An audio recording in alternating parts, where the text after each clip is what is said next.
Hello friends, success point में आप सभी का स्वागत है। जैसा कि पिछली वीडियो में हम सारणी के एक्सरसाइज 4.1 के क्वेश्चन को सॉल्व कर चुके हैं, तो आगे हम सारणी के 4.2 के कुछ क्वेश्चन को सॉल्व करेंगे। इसके पहले हम इसके कुछ गुणधर्म देख लेते हैं। तो इसमें है सारणी के गुणधर्म क्या क्या हैं।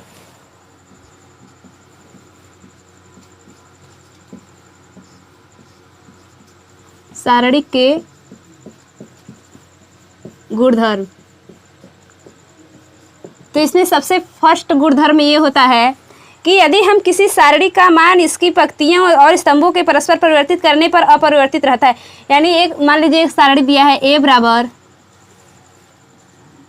A1 A12 A13 A21 A22 A23 A31 A32 A33।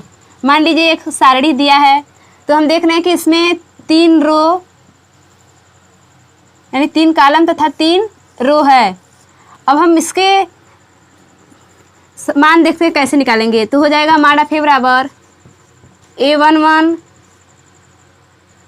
इसका तिर्यक गुणा करा देंगे तो हो जाएगा A22 into A33 minus A23 into A32, और यहाँ पे माइनस जाएगा। जैसा कि हम चिन्ह के बारे में पहले ही डिस्कस कर चुके हैं, तो हो जाएगा माइनस A12 कोष्टक में।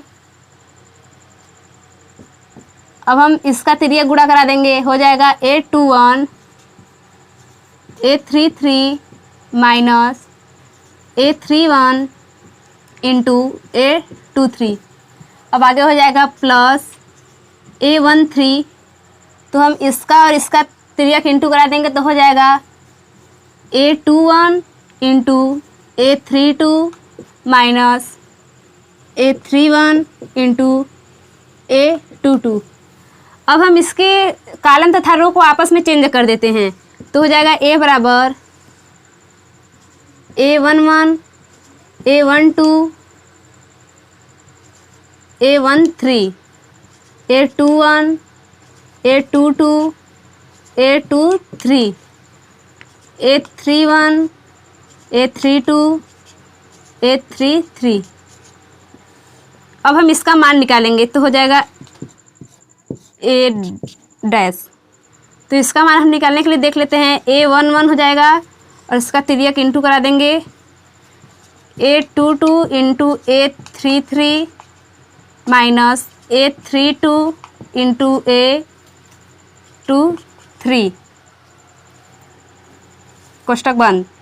अब माइनस A21, तो इसके लिए हम इसका और इसका तिर्यक इंटू कराएंगे तो हो जाएगा A12 into A33 minus A13 into A32।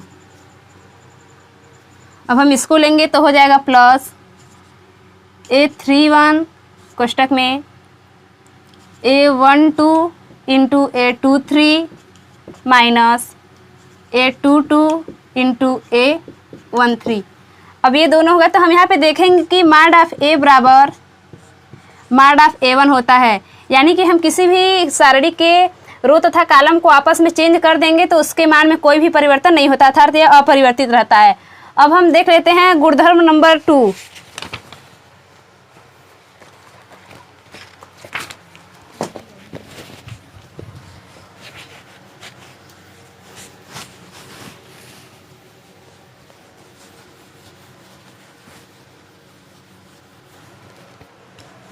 तो गुणधर्म नंबर 2 ये कहता है कि यदि एक सारणी की कोई 2 पंक्तियों या दो कॉलमों को आपस में परिवर्तित कर दिया जाता है, तब सारणी का चिन्ह परिवर्तित हो जाता है। मान लीजिए एक सारणी दिया है A बराबर A11 A12 A13 A21 A22 A23 A31 A32 A33। तो इसमें है 3 रो तथा 3 कॉलम। तो गुणधर्म 2 के अनुसार यदि हम इसके रो तथा इसके 2 पंक्तियों या 2 कॉलमों को आपस में चेंज कर दें तो इसके मान में कोई परिवर्तन नहीं होता, बस इसमें माइनस का चिन्ह हो जाता है। तो हो जाएगा, यदि हम इसको चेंज करते हैं तो हो जाए ए डैश बराबर, तो रो को हम कॉलम में चेंज करते हैं, A11 A12 A13 और हो जाएगा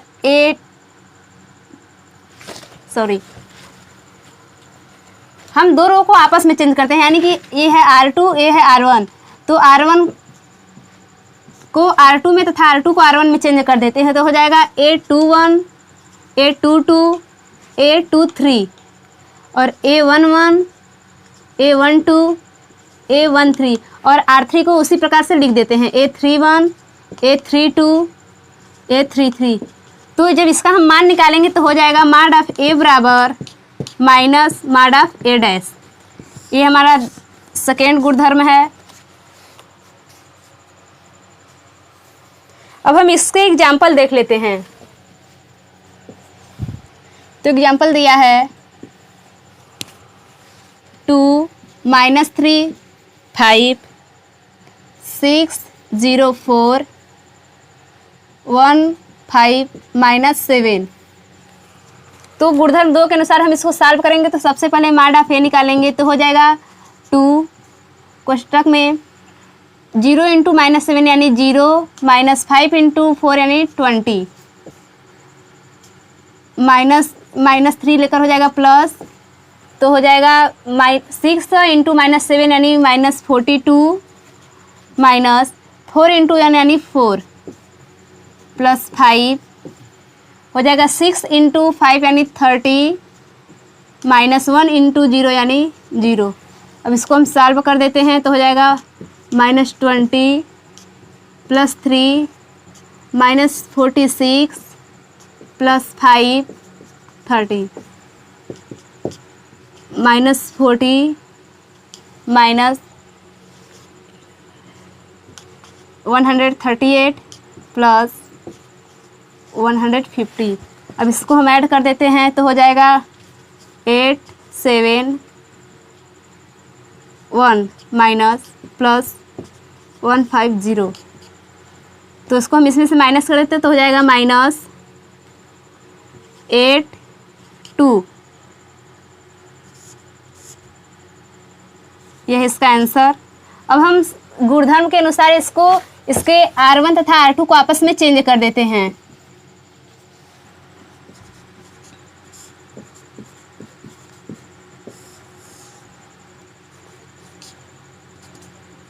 तो हो जाएगा 6 0 4 2 -3 5 1 5 -7। तो इसका भी हम मान निकालेंगे, तो हो जाएगा A डैश बराबर 6 3 × 7 यानी 21 माइनस 5 × 5 यानी 25। ये 0 है तो सब 0 हो जाएगा और हो जाएगा प्लस 4 5 × 2 यानी 10 माइनस 3 × -1 यानी कि -3। तो 6 × -4 प्लस 4 30 हो जाएगा 24 प्लस 52। अब इसको माइनस कर देते हैं, तो हो जाएगा 28। यह है इसका आंसर। देख लीजिए कि यहाँ पे ए का मान आया, मॉड ऑफ ए का मान आया है -28 और मॉड ऑफ ए डैश का मान आया है 28, यानी गुणधर्म 2 के अनुसार यह सिद्ध हो गया। अब हम आगे गुणधर्म नंबर 3 देखेंगे।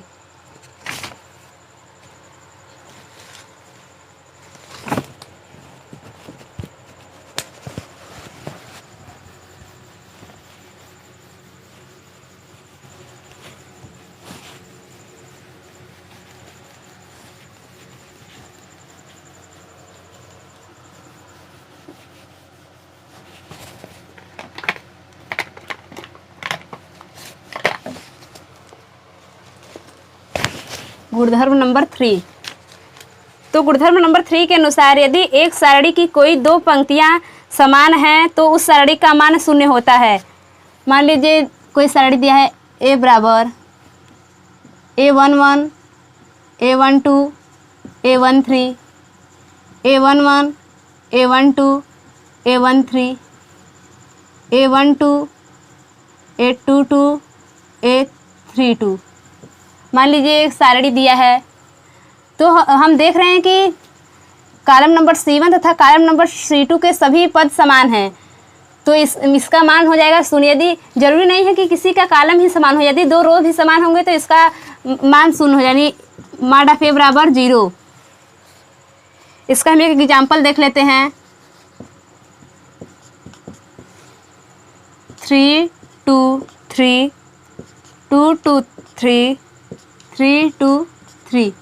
इसका हम मॉड ऑफ A निकालेंगे तो हो जाएगा 3 इंटू 2 यानी 6 माइनस 2 इंटू 3 यानी 6 माइनस 2 कोष्टक में 3 इंटू 2 यानी 6 माइनस 3 इंटू 3 यानी 9 प्लस 3, तो हो जाएगा 2 इंटू 2 यानी 4 माइनस 3 इंटू 2 यानी 6, 0 हो जाएगा, माइनस 2 माइनस 3 प्लस 3 माइनस 2। अब हम इसका इंटू कराते हैं, माइनस 2 इंटू माइनस 3 यानी 6 प्लस 3 इंटू माइनस 2 यानी माइनस 6 इक्वल टू 0। इस एग्जाम्पल के अनुसार गुणधर्म नंबर 3 सत्य है। अब हम गुणधर्म नंबर 4 देख लेते हैं।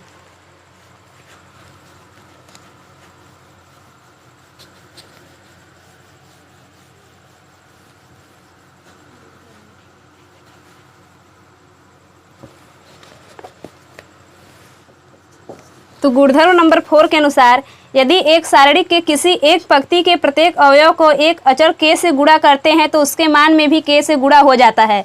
यानी कोई सारणी दिया है A11 A12 A13 A21 A22 A23 A31 A32 A33।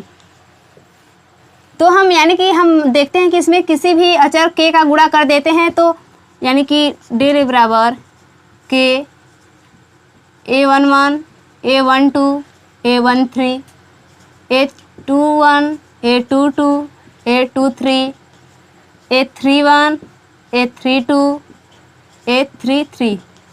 अब हम इस k का सभी में इंटू करा देते हैं तो हो जाएगा k A11 k A12 k A13 k A21 k A22 k A23 k A31 k A32 k A33। तो इसका जब हम मॉड ऑफ A निकालेंगे तो हो जाएगा k मॉड ऑफ A। अब हम गुणधर्म नंबर 5 देख लेते हैं।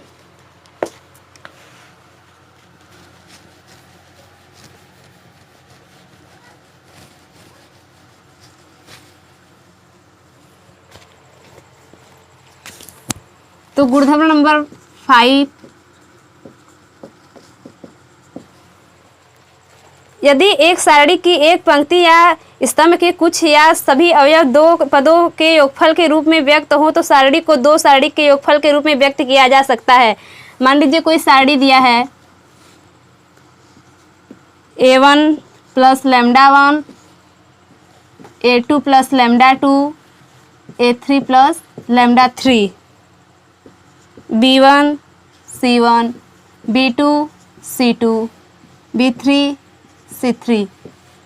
तो इसको हम इस प्रकार से तोड़ सकते हैं, तो हो जाएगा A1 B1 C1 A2 B2 C2 A3 B3 C3 plus lambda 1 B1 C1 lambda 2 B2 C2 lambda 3 B3 C3। इससे हमें क्वेश्चन को सॉल्व करने में आसानी रहेगी।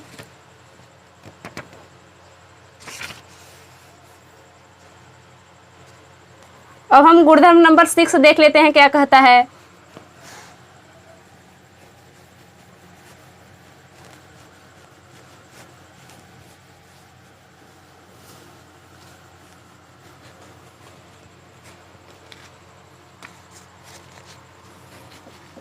गुणधर्म नंबर 6। तो गुणधर्म नंबर 6 के अनुसार यदि एक सारणी के किसी पंक्ति या स्तंभ के प्रत्येक अवयव में दूसरी पंक्ति या स्तंभ के संगत अवयव के समान गुणजों को जोड़ दिया जाए तो सारणी का मान वही रहता है। अर्थात यदि हम R1 जैसे मान लेते हैं R1i प्लस के RJ या CI प्लस के CJ का प्रयोग करें तो सारणी का मान वही रहता है। हम इसका एग्जाम्पल देख लेते हैं। डेल बराबर A plus B plus C 2a 3a plus 2b 4a plus 3b plus 2c 3a 6a plus 3b 10a 6b plus 3c equal to a cube. ये हमें सिद्ध करना है। तो इसके अनुसार हम देख लेते हैं R2 बराबर R2 माइनस 2R1 और R3 बराबर R3 माइनस 3R1। तो हो जाएगा डेल बराबर यानी R2 यानी ये, तो R2 यानी कि 2a माइनस 2R1 यानी कि हो जाएगा 0। पहले हम R1 को उसी प्रकार लिख लेते हैं, हो जाएगा a plus b plus c, ये हो जाएगा 0, यहाँ पे हो जाएगा a, यहाँ पे हो जाएगा 2a प्लस b और यहाँ हो जाएगा 0 3a 7a प्लस 3b। अब हम R3 बराबर R3 माइनस 3R2 तो हो जाएगा, पहले हम R1 को लिख लेते हैं a plus b plus c 0 a 2a plus b। फिर हम इसको सॉल्व करते हैं तो R3 यानी 0 माइनस 3R1 यानी 0। अब R3 यानी 3a माइनस 3R2 यानी 0 और उसी प्रकार से हम इसको सॉल्व करेंगे तो हो जाएगा a। अब हम इस क्वेश्चन का मॉड ऑफ डेल निकाल लेते हैं तो हो जाएगा a, इसका तिर्यक इंटू करा देते हैं तो हो जाएगा a स्क्वायर माइनस 0। सॉरी, हम देखते हैं कि इसमें किस रो या किस कॉलम में जीरो की संख्या सबसे अधिक है, तो इसमें जीरो की संख्या सबसे अधिक है तो हम इसी को ले लेते हैं तो हो जाएगा a डेल a बराबर a। तो हम इसको लिए हैं तो इसको और इसको छोड़ देते हैं और इसको सॉल्व कर देते हैं तो हो जाएगा a स्क्वायर माइनस 0 यानी कि a क्यूब।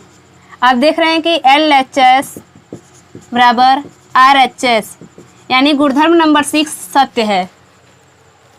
तो फ्रेंड, आप लोगों से एक रिक्वेस्ट है कि इस एक्सरसाइज के क्वेश्चन को सॉल्व करने से पहले आप इन सभी रूल को जरूर एक बार ध्यान से देखें। अब हम अगले एक्सरसाइज के क्वेश्चन को अगले वीडियो में देखेंगे। तब तक के लिए धन्यवाद।